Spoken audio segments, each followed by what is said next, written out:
Prabhupada explaining some concepts from Vedic society, which today we may not come across in the world because society has become very unregulated. Earlier, everything was under regulation. So here we see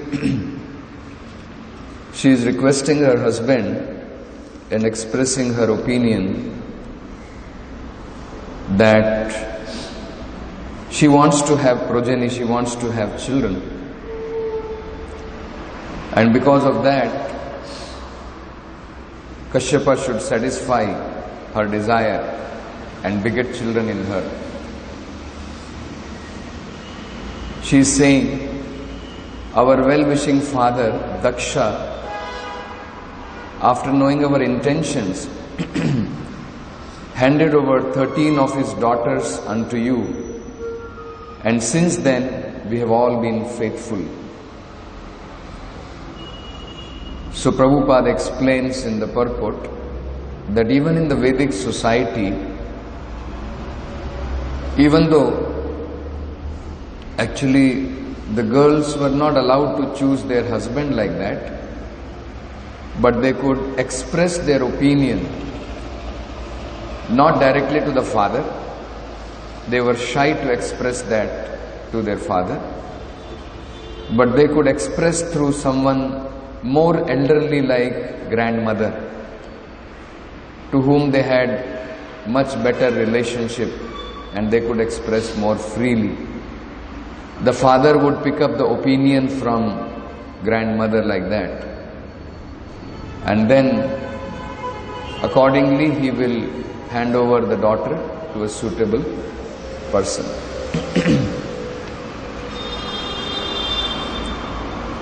So previous to that also Prabhupada explains very nicely, even though free selection was allowed, but not by free association. So that is also important. Today, free selection happens by free association. The woman associates even before marriage with different people and then she selects. It was not like that. So there was no free association like that. And the husband was chosen from people who were famous and for his acts and his personality. And factual selection depended on the father. So there was a selection, no doubt, but it was not by some free association. So a lot of regulations were there. That is the idea. So Prabhupada is saying in today's purport, every one of Diti's sister was a mother of children. Therefore, since she was equally faithful to the same husband, why should she remain without children? So equally she was also having the right to have children because she was equally faithful to the husband like the other sisters who were also married to Kashyapa Muni.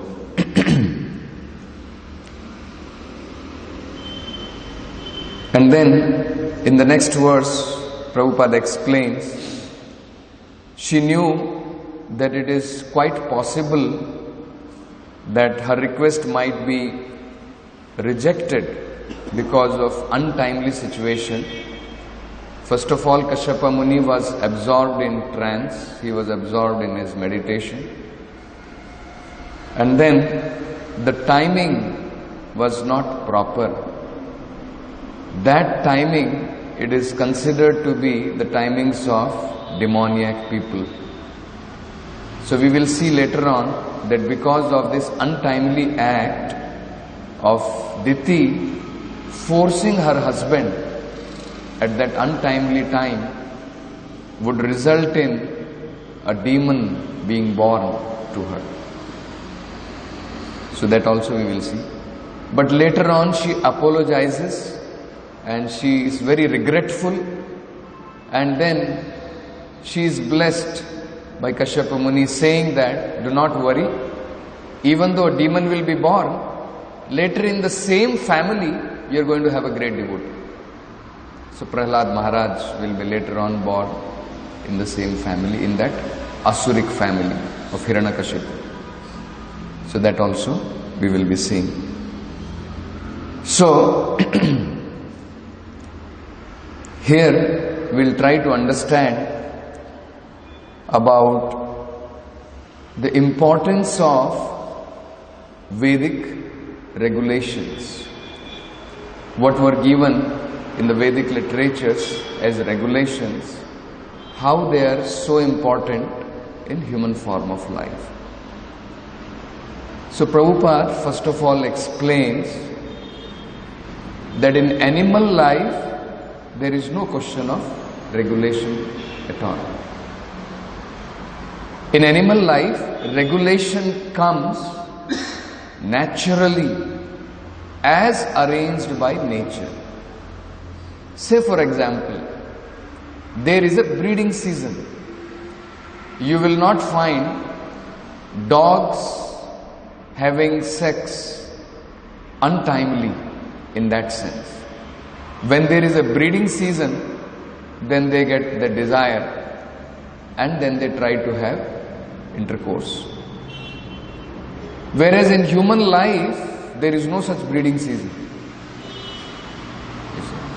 So naturally, it is not arranged like that. Whereas in animals, there are some regulations naturally. In human form of life, more freedom is given. But along with freedom, as we had discussed, there also comes a lot of responsibility of using that freedom properly. So if we don't use that freedom properly, like here we are seeing, Diti is not using her freedom properly. Even though one may get lusty desire, but still one should be regulated. That is very important. So she is not regulated. Not only she is not regulated, she is forcing her husband untimely, and the result is disastrous. We will see that later on. So regulation is very important in human form of life. In fact, Prabhupada says human life begins with regulation. Otherwise, unregulated life is animal life. Now, it is very important to understand that actually in Krishna consciousness, the different regulations we are following is applicable for everyone. This is very important to understand. Because sometimes one in Grahastha ashram may think I have a free license. It should not be misunderstood. One devotee asked me this question, that what do we actually understand by Pravritti Marg and Nivritti Marg? Are Grahasthas in Krishna consciousness, are they following Pravritti Marg? And are the other three classes, Brahmachari, Vanaprastha and Grahastha, are they following Nivritti Marg? What exactly is it? What is the difference? So we'll try to understand that actually in Krishna consciousness, what we are following is devotional marg. What we are following is devotional service to the Lord. And devotional service to the Lord actually means Nivritti Marg. So first of all, we should be very clear. In Krishna consciousness, we are not following Pravritti Marg. What we are following is Nivritti Marg. In Nivritti Marg, what we are following, one may be suitably able to practice that in Brahmacharya.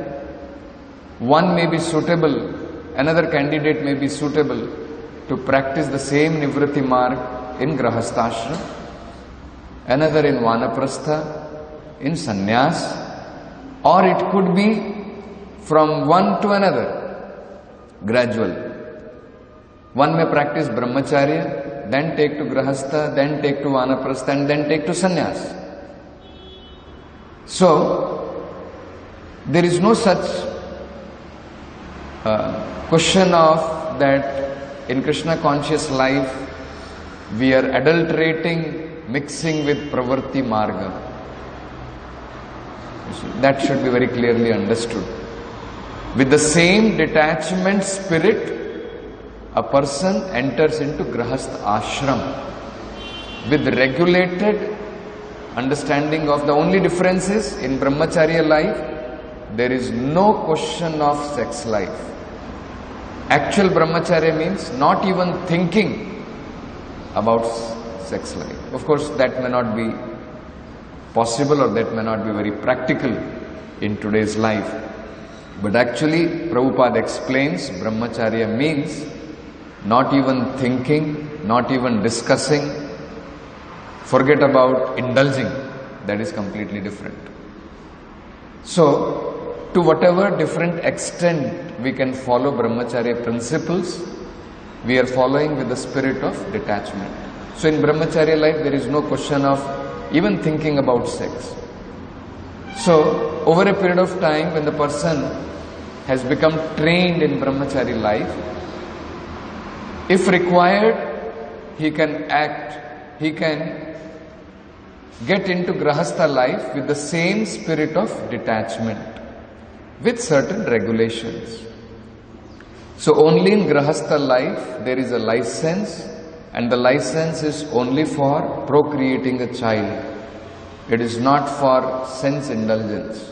So that has to be very clearly understood. So when with the same spirit one goes into the Grahastha life, it is still Nivritti Marga. And then gradually, it is not that the whole life the person has to remain with wife and children. Gradually, when the children have become grown up, then the person, both husband and wife, they practice Vanaprastha life, wherein there is no more any sexual relationship, there is no more intercourse, there is no more that intermingling in that understanding. So that is called as Vanaprastha life, and both of them dedicate their life for advancing more and more in Krishna consciousness. And then finally, when the child has grown up and has taken responsibility, the husband takes sannyas and completely dedicates his life for preaching Krishna consciousness. So that is how it is. In 7th canto, in that chapter which is called as Instructions for Civilized Human Beings, it is clearly described what is Pravritti Marga, what is Nivritti Marga. So we should clearly understand the difference between Pravritti and Nivritti. And understand, by this we will be able to understand that actually in Krishna consciousness what we are following, either in Brahmacharya or Grahastha or Vanaprastha or Sannyas, they are all incidental. Incidental means what is suitable to one. One adopts that ashram to practice devotional service.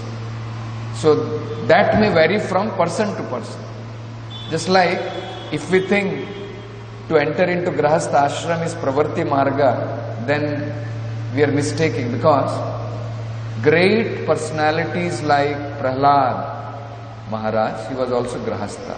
So does it mean he was practicing Pravritti Marga? Bhakti Vinod Thakur, he had so many children.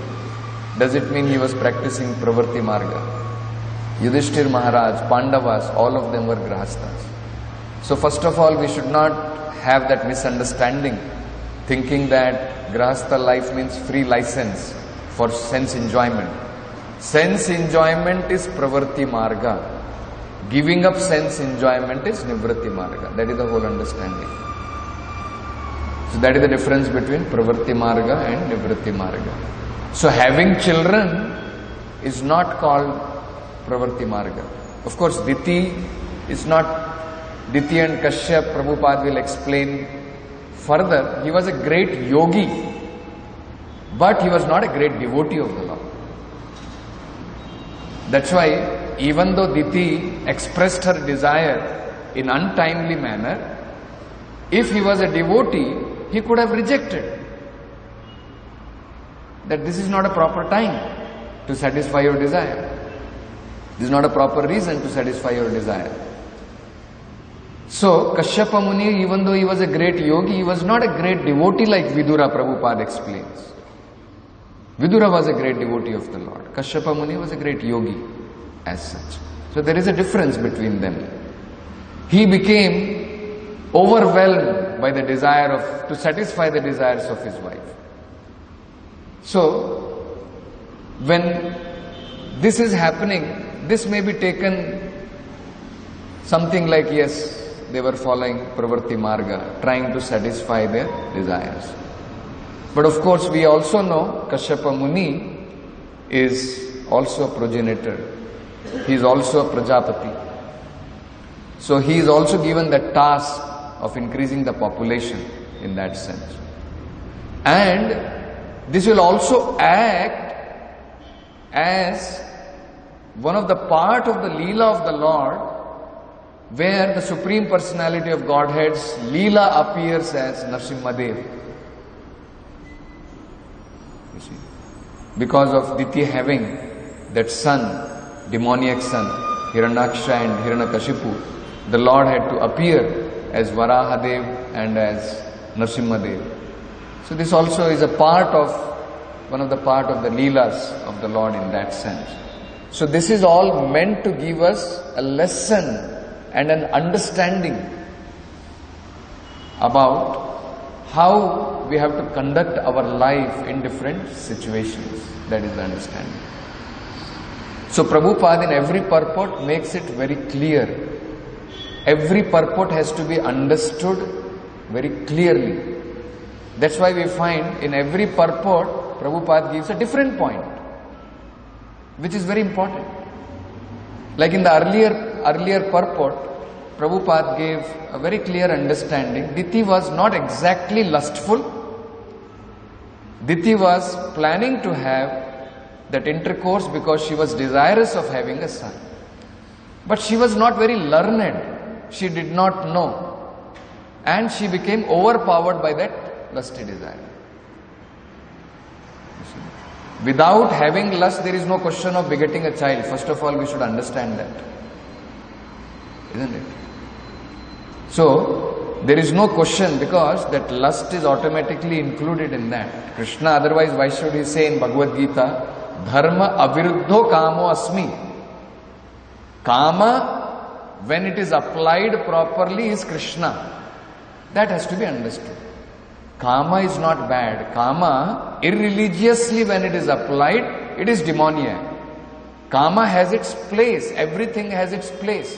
Anger has its place. But everything has to be applied properly. So, every purport has to be understood in a proper situation.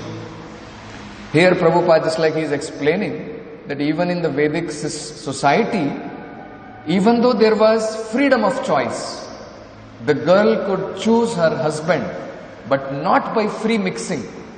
That I go and mix with people and then I choose my husband. No.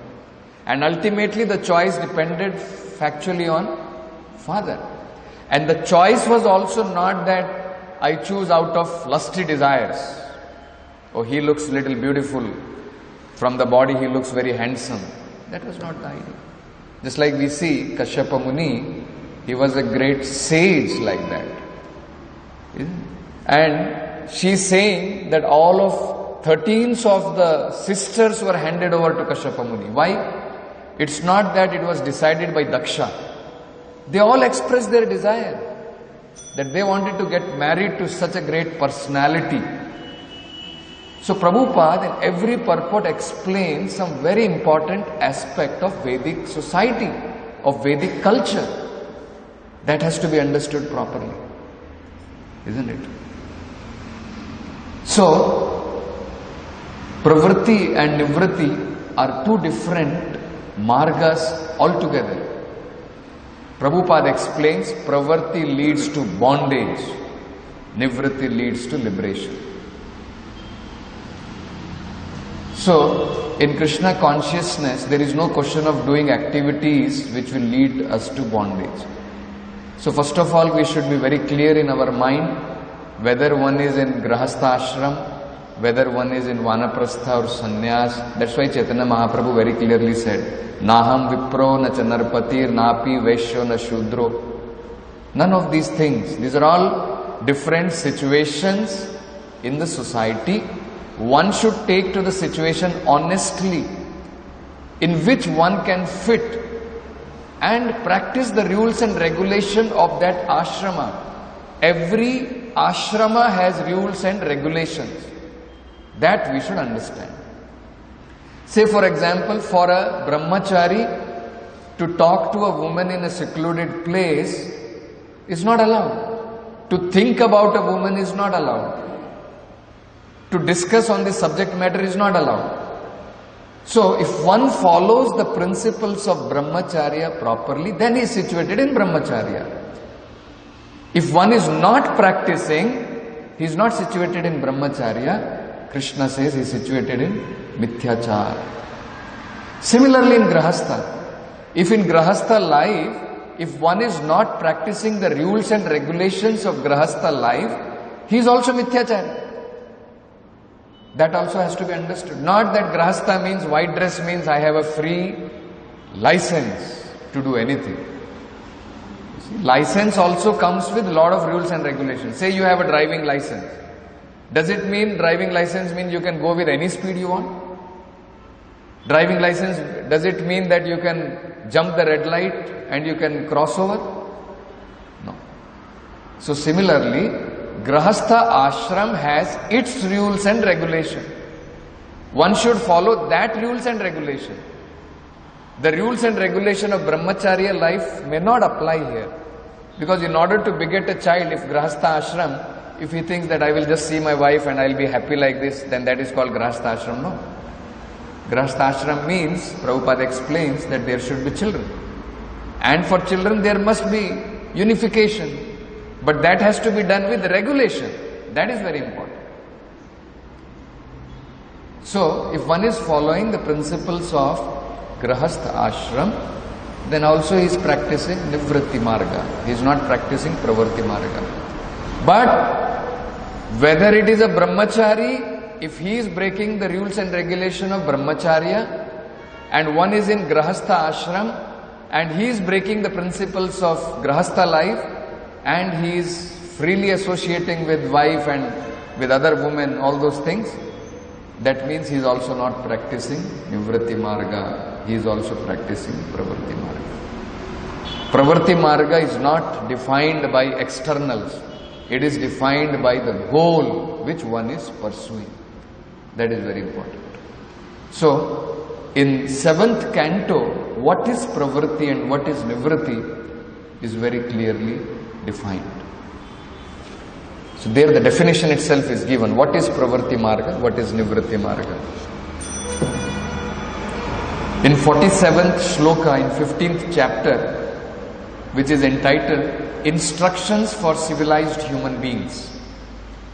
So these are instructions which are meant for not uncivilized, civilized human beings. Because civilized means Aryan. They are supposed to progress towards spiritual life. Those who know the value of spiritual life, they are called as Aryan or civilized. So there it is explained, there are two margas, both of them are called religious path. First one should understand, both of them are called religious path. And they are meant for civilized human beings. Uncivilized, they don't follow. Even Pravritti marga they don't follow. You see? What they do is, that is called as Vikarma. Vikarma means not following the rules and regulations of the Vedas. They want to enjoy their senses like demons, like animals. Completely no restrictions at all. Pravritti marga means you want to eat meat.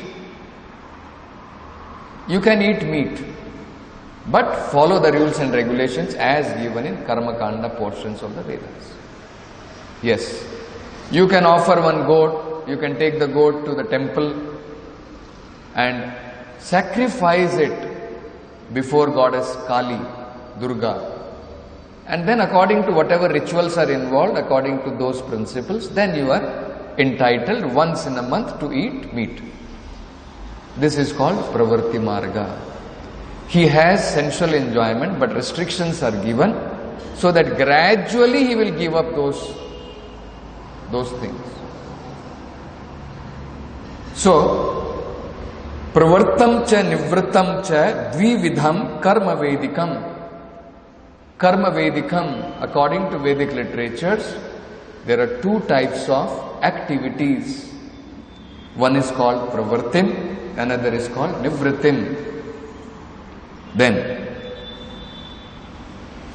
Avartate Pravartena Nivrittena Ashnute Amritam.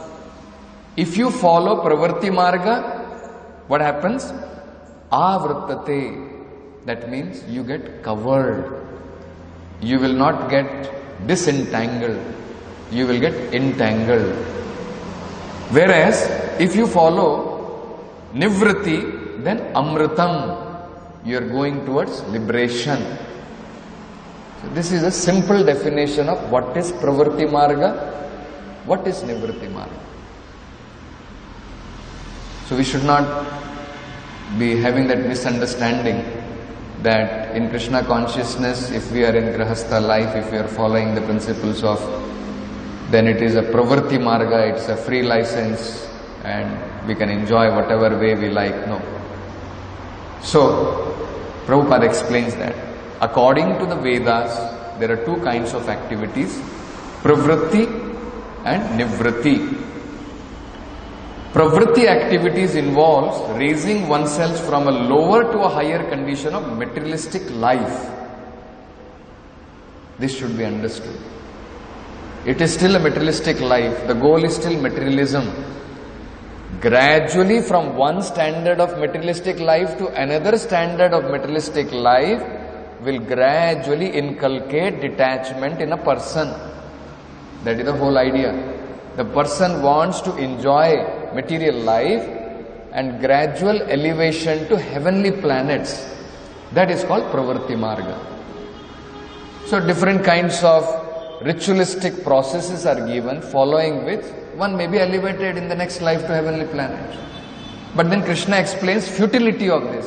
Brahma bhuvanan loka punaravartini arjuna. What is the use of following Pravritti Marga? Because you will have to waste many lives. And up and down, traveling from one universe, another universe, from one planet, another planet, coming back. Then one may come to the point of following Nivritti Marga. So, Nivritti means cessation of material desire. Through Pravritti activities, one suffers from material entanglement, but by Nivritti activities, one is purified and becomes fit to enjoy eternal blissful life. So there is a complete difference. Goal itself is different. What is the goal of Nivritti Marga?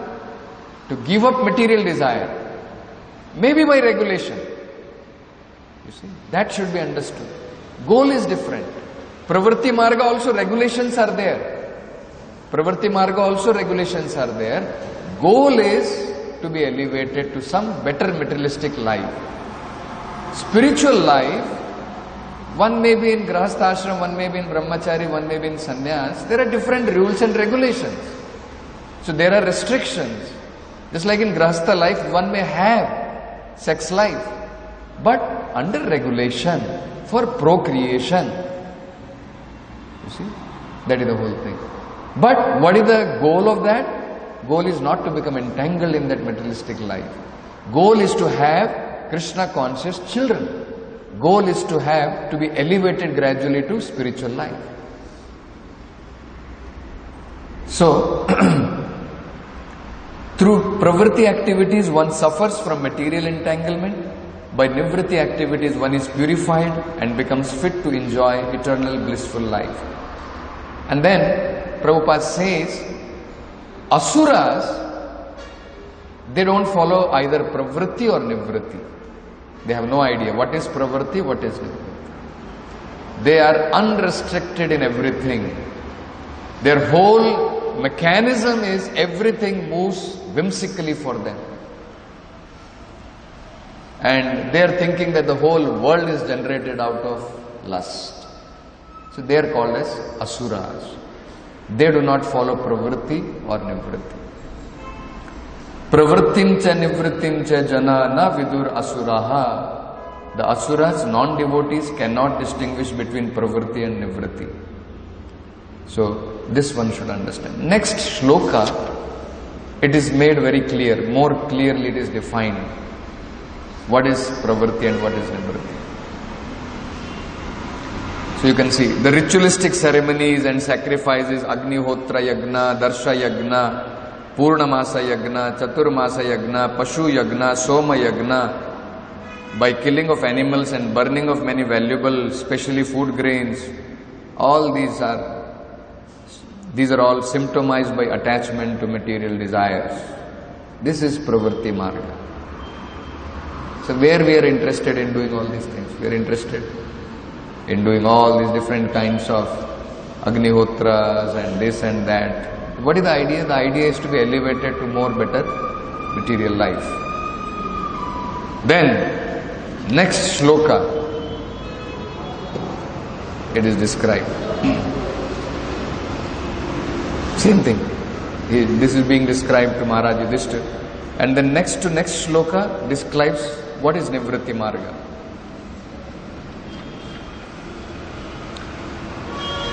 A twice-born Brahmana, Dvija, gains his life by the grace of his parents through the process of purification known as Garbhadana. And you will find this is all falls under the principles of Nivritti Marga. The moment Garbhadana Samskara starts, one should understand this is for purification. All the different samskaras practiced in Brahminical life, they were all meant for purification. Nivritti Marga is meant for purification. So Prabhupada explains in this, in the purport very nicely, he clearly explains. Those interested in materialistic activities remain in the cycle of birth and death.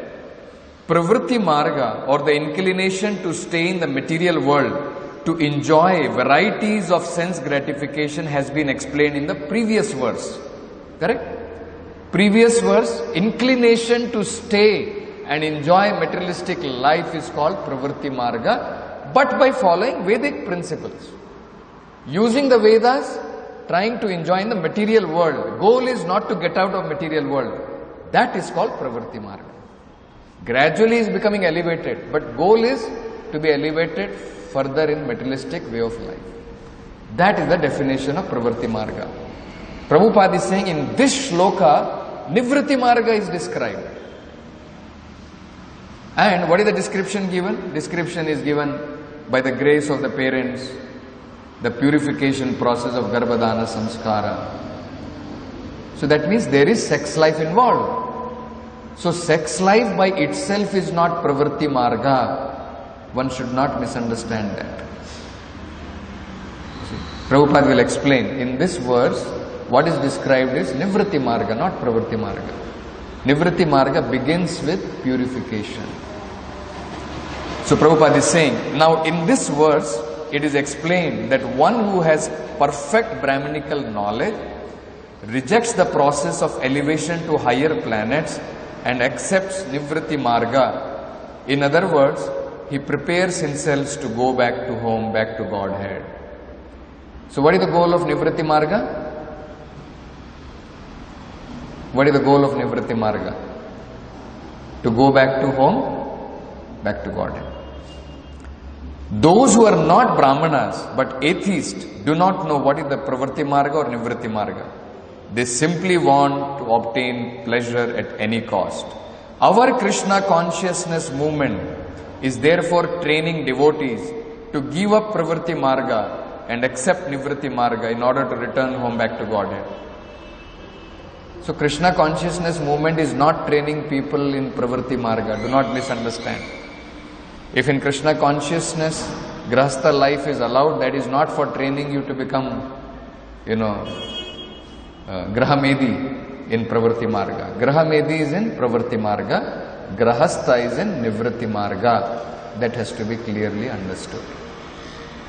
Our Krishna consciousness movement is therefore training devotees to give up the Pravritti Marga and accept the Nivritti Marga in order to return home back to Godhead.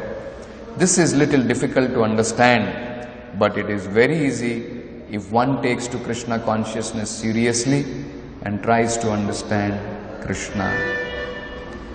A Krishna conscious person understands prperforming yagna according to karma kanda is a useless waste of time. And even Prabhupada says, not only that, he even gives up mental speculation, which is done by even people who are trying to follow Nivritti Marga. You see? Mental speculation is done by those who are already fed up of Pravritti Marga. Now they want to take up to the path of detachment, but they indulge in mental speculation. Devotee is even free from that. So even in Nivritti Marga, he does not follow the process of these mental speculators. Karma Kanda, Jnana Kanda, Kevala, Vishera Bhanda. Devotee understands very clearly whether it is Karma Kanda, which is called Pravritti Marga, and another is Jnana Kanda, which is also part of Nivritti Marga, but Kevala, Vishera Bhanda. Both of them are poisonous. One will lead to heavenly planets, another will lead to spiritual suicide. So both of them are Vishera Bhanda. Both of them are very poisonous. Amrita baliya yeba khaye, nana yoni sada phire, kadaraya bhakshana kare, tara janma adaha pate yaya. So a life of karma kanda or jnana kanda is like a poison pot, and one who takes to such a life is doomed. In karma kanda system, one is destined to accept birth and death again and again. Similarly with Jnana Kanda, one falls down again to this material world. Only worship of the Supreme Personality of Godhead offers one the safety of going back home, back to Godhead. So this is a distinction we should try to understand clearly between what is Pravritti Marga and what is Nivritti Marga. So we'll stop with this. Granthra Srimad Bhagavatam ki jai, Srila Prabhupada ki jai.